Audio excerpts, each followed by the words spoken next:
La presidencia de Emmanuel Macron en Francia ha estado marcada internamente por varias crisis, como las sistemáticas protestas del movimiento de los chalecos amarillos.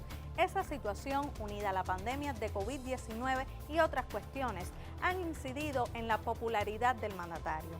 Pero paralelamente, en los últimos tiempos, él ha buscado un protagonismo creciente en la política exterior europea y también fuera del continente. Sobre qué hay detrás de los movimientos de Macron en materia geopolítica mientras pone rumbo a la reelección en 2022 y sus aspiraciones de liderar la política exterior de la Unión Europea, conversamos hoy en Mundo 2020. Como siempre, el análisis estará a cargo del investigador Santiago Pérez, subdirector del Centro de Investigaciones de Política Internacional, quien hoy estará acompañado por Leila Carrillo, también especialista de ese centro. Bienvenidos. Gracias. Profesora, es verdad que las personalidades no hacen la historia ni le dan un matiz determinante a las políticas exteriores de los estados, pero evidentemente a la altura del 2017, a raíz del término de la presidencia de François Hollande, se creó un contexto específico en Francia y en la Unión Europea que hizo posible que de pronto Emmanuel Macron, que era un político aparentemente desconocido, un joven tecnócrata, de pronto haya tenido un nivel de apoyo importante y haya triunfado en las presidenciales. ¿Cómo usted vería el contexto en que a la altura, digamos, 2016, 2017 en Francia, para poder proyectar la política de este país? Yo partiría de 2009 y diría que la crisis comenzó en el 2009. ¿Qué sucede? Que el régimen francés es presidencialista. Es la imagen del presidente y la acción que realiza lo que imprime un ritmo o establece prioridades en la política interna y en la política exterior del país. Por supuesto, hay que pensar, y yo me atrevería a decir que la geopolítica de Francia empezó en el siglo XVI. Es una continuidad histórica desde el cardenal Armand de Richelieu a la fecha. Los tres mosqueteros. Porque es, en definitiva, lo que plasma la distribución del mundo desde aquel momento. Francia es una de las principales potencias mundiales, es el tercer país de la OTAN desde el punto de vista militar. Tiene más de 30.000 hombres acreditados en el mundo, distribuidos en misiones especiales. Francia es el segundo país en desarrollo de la Unión Europea. Por lo tanto, su política se centra tanto en el mantenimiento de sus intereses y digamos, la búsqueda de nuevas relaciones, como en el hecho de que hay regiones que están priorizadas por ella. Es una potencia nuclear. Y la cuarta. Y es miembro del Consejo de Seguridad, miembro permanente, es decir, tiene un peso fundamental, ¿no? Exacto. No solo, como usted decía, en el marco de la Unión Europea, sino a nivel global, ¿no? El grupo del grupo de los 7, de los poderosos ricos. Claro. Ahora, yo le mencionaba el tema del contexto porque recuerda quién fue el enemigo de Macron, los contendientes, era la extrema derecha. Había un nivel de caldeo de la situación política y situación económica, como usted lo decía, también de la crisis social en Francia. Y llega Macron y establece una serie de acciones de política interna. No sé si quieras mencionar algunas de estas políticas, porque ya Adriana, la periodista que está con nosotros en Mundo 2020, hablaba de las protestas de los chalecos amarillos, que al parecer la gente se ha acostumbrado, pero en su momento generó una crisis tremenda de legitimidad en Francia. Sí, pero no nos olvidemos de 1968. Los franceses protestan desde el punto de vista del medio ambiente, desde el punto de vista de la desocupación, desde los costos, desde la educación, la salud pública. O sea, que es un país en movimiento donde evidentemente la derecha ha jugado un tremendo papel, pero hubo miedo también. Claro, Hubo claro. tensiones de que al ganar la derecha se produjeran retrocesos en aspectos liberales franceses. Claro. Por eso es que gana Macron, en medio de ese contexto. Ahora, Claro, la otra opción era la derecha, la extrema la otra derecha, opción era la extrema derecha, claro. que incluso le gustaba a algunos países, lo hubieran preferido, pero bueno, eso fue lo que votó la mayoría de la minoría que vota en Francia. Entonces, las protestas tienen que ver con reivindicaciones sociales que no se han cumplido, con temas económicos que se acendran a partir de la situación del 2009, con un incremento de la crisis migratoria, donde Francia juega un papel, me atrevería a decir, no lo más feliz posible, porque además ya Francia tiene en sí misma una inmigración permanente, tiene los nacidos de inmigrantes y no es muy proclive a que crezca esta migración. No, y es una reacción. Y tiene un problema, perdona que te interrumpa, pero tiene un problema que quizás obviemos, que es el terrorismo. Como Francia está presente en tantos conflictos mundiales, evidentemente el terrorismo hacia lo interno también es una preocupación del país. No, precisamente, no exactamente en esa lógica, pero sí vinculado con el tema, es también un tema cultural. Sí. La población francesa, blanca, originaria, se siente, o al menos se proyecta como temerosa de supuestamente las invasiones culturales provenientes de países del Medio Oriente. Y ahí el tema del Islam. Sí. El tema de África. Bueno, nada más que hay que ver los equipos nacionales de Francia. En cualquier deporte, no solo en fútbol, te das cuenta ya el mosaico cultural de esa sociedad. Y claro que la extrema derecha capitaliza eso, ¿no? Pero el terrorismo es fundamental en la proyección de la política exterior. Y bueno, ahora más reciente, mucho más reciente, está el hecho de esta ley de seguridad nacional, que está también promoviendo muchas manifestaciones en contra, por la sencilla razón de que podría pasar a ser una copia de alguna legislación estadounidense donde la policía esté impune. Y eso es uno de los elementos que también promueve las protestas, pero además que los chalecos, como van de un tema a otro dentro de su capacidad de manifestarse, pues la pueden asumir.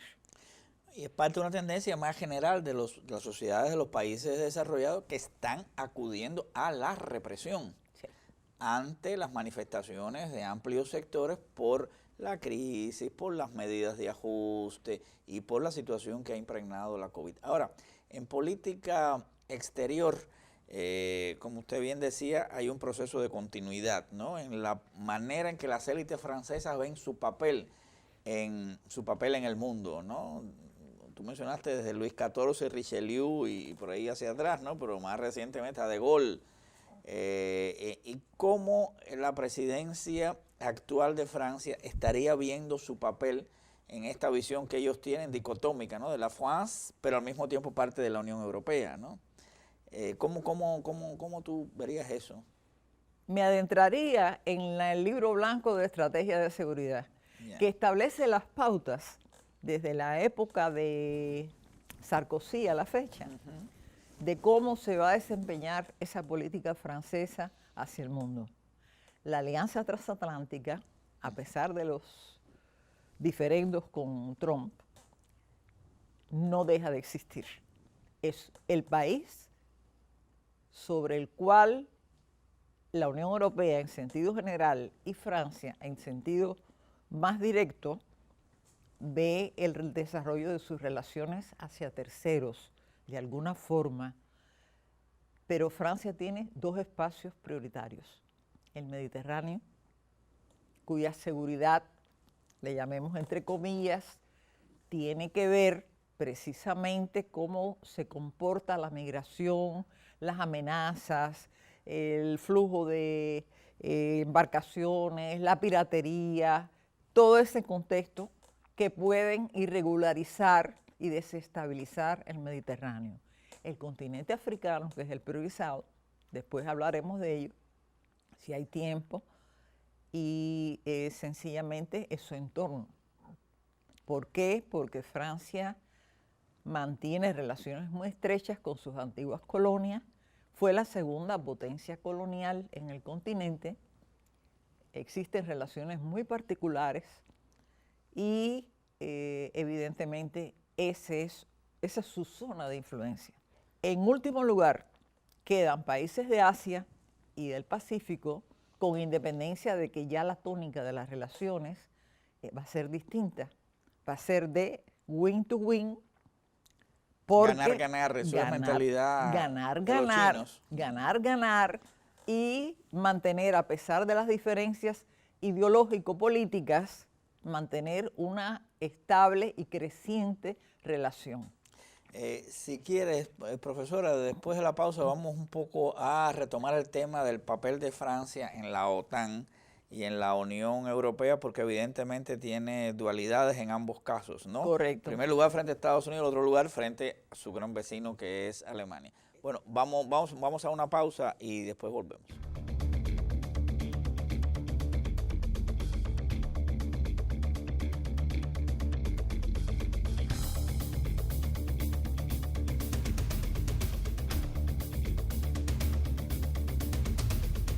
En Mundo 2020 analizamos hoy la geopolítica de Francia. Ese gobierno defiende una posición en la que la Unión Europea debería ser un actor fuerte, soberano, con verdadera autonomía, capaz de competir con la influencia estadounidense en el mundo, a pesar de intereses comunes que existen en las relaciones con Washington. Si bien durante el mandato de Donald Trump hubo evidentes discrepancias sobre políticas arancelarias y proteccionistas, cambio climático, en temas de defensa y seguridad, entre otros, con el actual jefe de la Casa Blanca, Joe Biden, parece que habrá menos puntos de conflicto. También a lo externo del bloque comunitario, los medios destacan cómo la diplomacia francesa busca lograr relaciones estables con potencias como Rusia o China, principalmente en materia económica y comercial, pese a las diferencias políticas. Asimismo, Francia dejó su huella en otro de los sucesos más significativos del año pasado. Tras las explosiones en el puerto de Beirut, capital del Líbano, el presidente Macron viajó inmediatamente a esa ciudad. Al respecto, el líder de izquierda Jean-Luc Mélenchon calificó el hecho como un acto de injerencia en la vida política libanesa. Precisamente sobre las perspectivas de las relaciones del país europeo con otras naciones, continúa el análisis con los especialistas aquí en Mundo 2020. Bueno, muchas gracias, Adrián. Profe, volviendo al tema de los vínculos con la OTAN, Francia tiene una política sui generis en la OTAN, aunque desde Sarkozy ha habido un nivel de acercamiento muy fuerte, incluso las estructuras militares de la OTAN, etcétera. Y como se ha planteado, tuvo estas desavenencias con Trump, muchas veces que han tenido parte, digamos, del folclore internacional, que si la esposa de Macron, que si la esposa de Trump, que si aquella visita a los Campos Elíseos, en fin. Pero lo cierto es que más allá, lo que hemos hablado, ¿no? Más allá de las personalidades, evidentemente la posición francesa en la OTAN tiene sus especificidades. ¿Cómo tú estás viendo en estos momentos la relación de Francia, OTAN y Estados Unidos? Y los mezclo porque la OTAN es grandemente Estados Unidos, ¿no? Yo siempre digo que es la Unión Europea está invadida por Estados Unidos, tiene una enorme cantidad de bases militares, aunque en Francia no tienen bases militares, ¿no?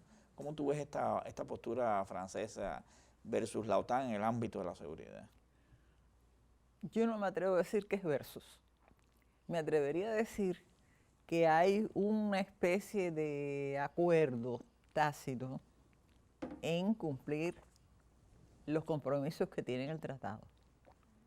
Francia lo que sí mantiene una posición desde la época de Gaulle, que es exclusivista, nacionalista, de que hubiera un comando europeo que dirigiera a los europeos. Y esto fue, en definitiva, lo que provocó la salida de Francia en un momento determinado de las estructuras de la OTAN. Cuando regresan, lo primero que advierten es que los compromisos adquiridos anteriormente no lo suscribiría Francia. O sea, en ese lapso donde no existía desde el punto de vista de la representación y presentación en lugares militares.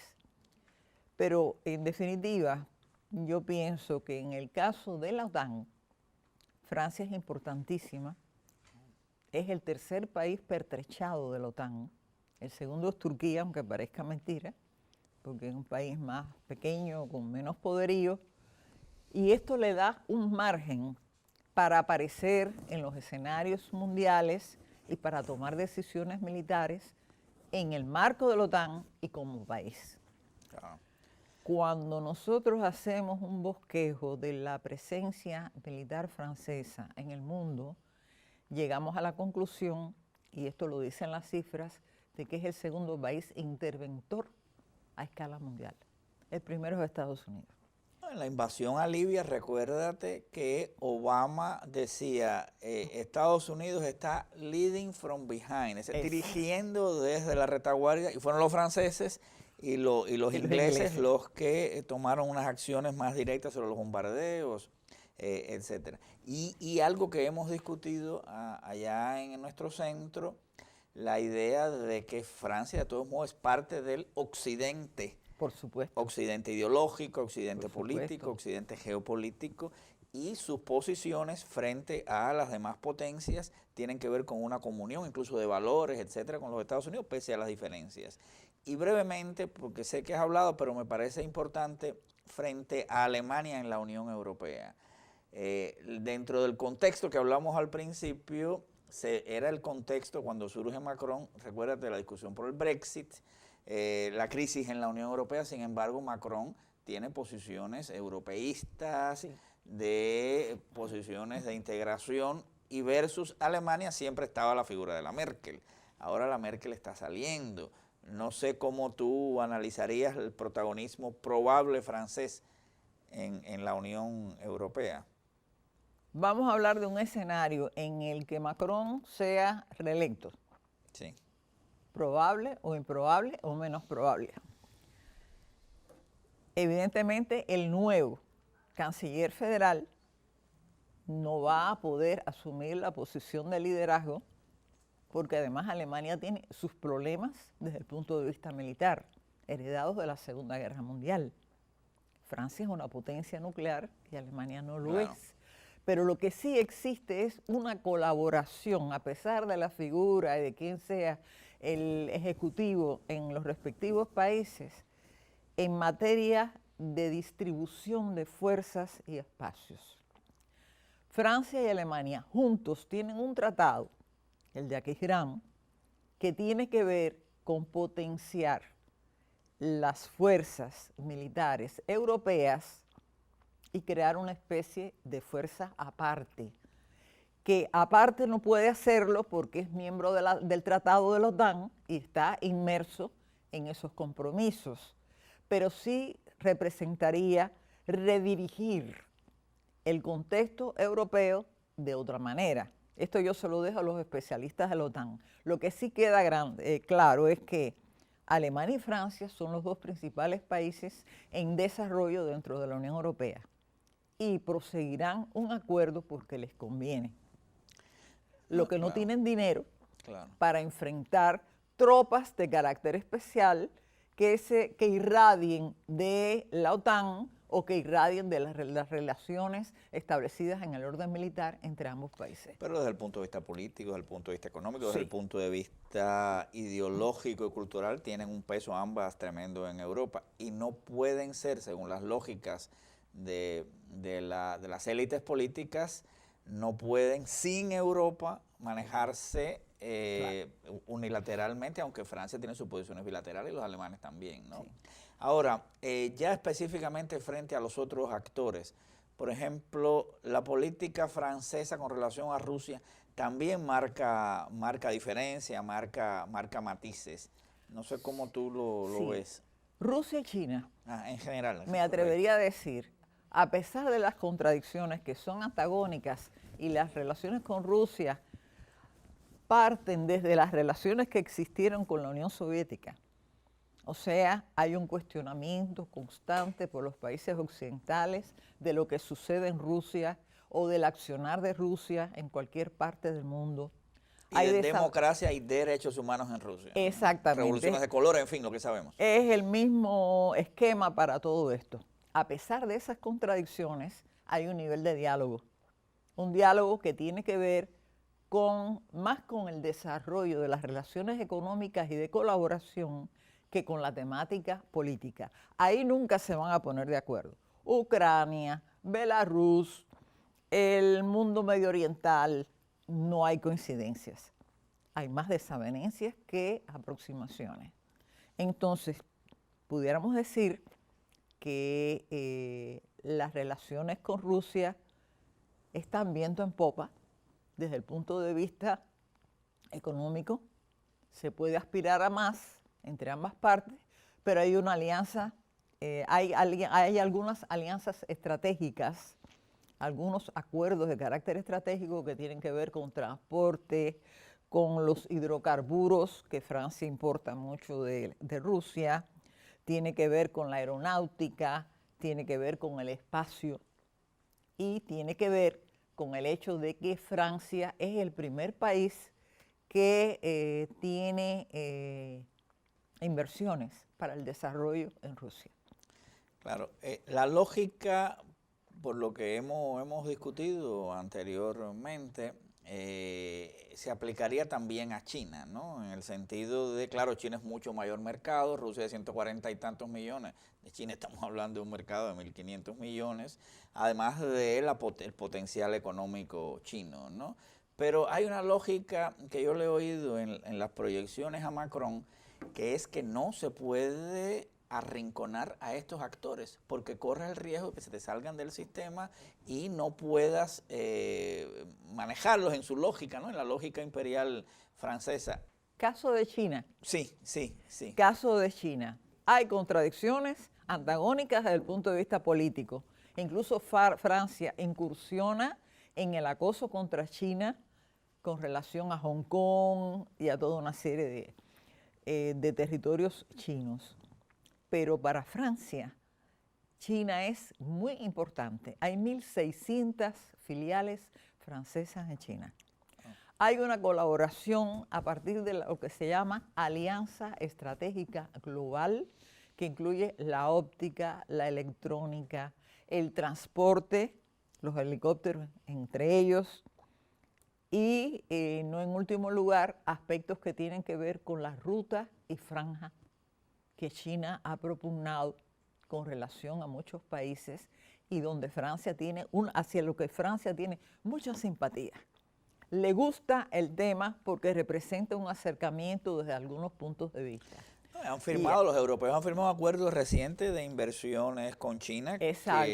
En medio de la bronca de Trump con los chinos, ¿no? Y en materia económica, yo no soy economista, pero resulta que el principal déficit comercial de Francia es con China.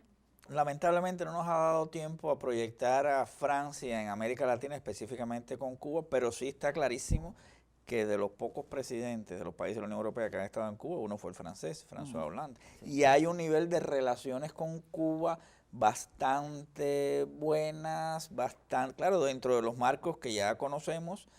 Francia es un país de la OTAN, un país de la Alianza Occidental, tenemos posiciones diferentes sobre muchos temas, pero es básico el diálogo y la interacción y así como la cooperación. No sé si te quedaría algunas ideas generales. Por ejemplo, Francia es el segundo, antes de la COVID, Francia era el segundo país emisor de turistas a Cuba el año pasado. De la Unión Europea en general. De la Unión Europea. Sí.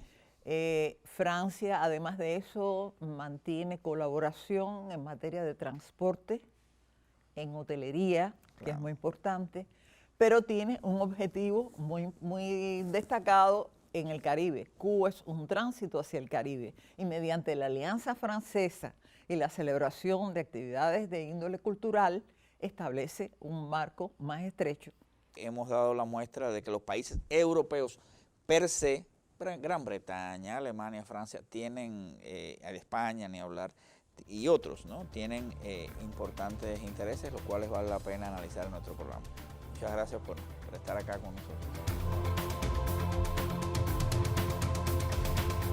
Gracias a ambos por estas reflexiones que nos permiten entender mejor qué hay detrás de las acciones del presidente francés en el escenario internacional. Queda claro que para Macron una de las prioridades es la seguridad interna, hacer frente al terrorismo, y para eso se centra en la consolidación y perfeccionamiento de mecanismos internacionales, regionales y nacionales, mientras busca un funcionamiento de los mecanismos de la Unión Europea factible a sus intereses. Por hoy nos despedimos. La próxima semana el investigador Santiago Pérez y yo los esperamos en una nueva emisión de Mundo 2020. Nos vemos.